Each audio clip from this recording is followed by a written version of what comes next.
So I did a video a while back about a place I used to work, a freight company where I used to work, and we did some crazy stuff. We were throwing paper wads and that sort of thing. One of the stories I forgot to tell you, we had a customer up in Chicago. We're in Florida, but we had a customer up in Chicago, and I guess he liked what we did. I mean, I guess he appreciated us moving his freight for him. And so he sent us a Chicago pizza. Now, it had to be packed in dry ice, and it was, you know, next day, overnight kind of a thing. And so, whatever, I never got a piece of it. It was really only about yay big, so maybe a foot across. So there wasn't very many, fewer pieces than there were people in the office. But one of the things that this thing was packed with was a disc was a foam disc, like a sponge, right?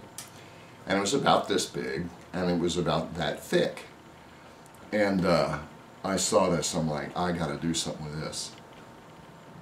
I'm easily amused. And so I grabbed it, and I started thinking about what I could do with this. And I came up with a concept, and the idea was that I would like draw like teeth on the outside of it, like sawtooth teeth, right? And then on the top of it, and you know, on the main part of it, I would do disc of death, and I'd have like blood, you know what I mean, letters, but they'd have blood dripping off of them, right? And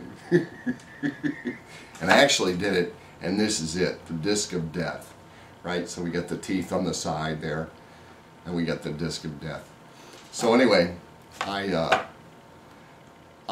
made this up, and every once in a while something would happen in the office, and I'd sail a disc of death over at someone.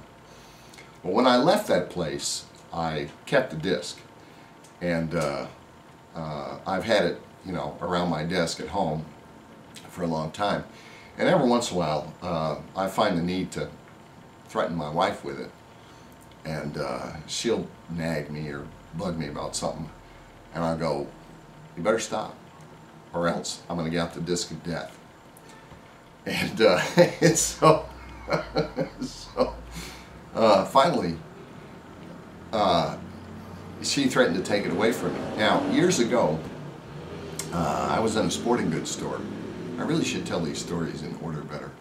But I was in a sporting goods store for no particular reason, just walking around looking at stuff, and I saw a hockey puck. Now, I don't know anything about hockey. I don't play hockey, anything like that. But I just thought, you know, if you've ever seen a hockey puck, it's kind of a cool, like I said, I'm easily amused. But it's like a cool little round thing, you know, about an inch thick, and it's, you know, and I thought that'd make a good paperweight for my desk. So I bought one. I bought a hockey puck. So, not too long ago, my wife threatened to take away the disc of death from me so that I couldn't threaten her anymore.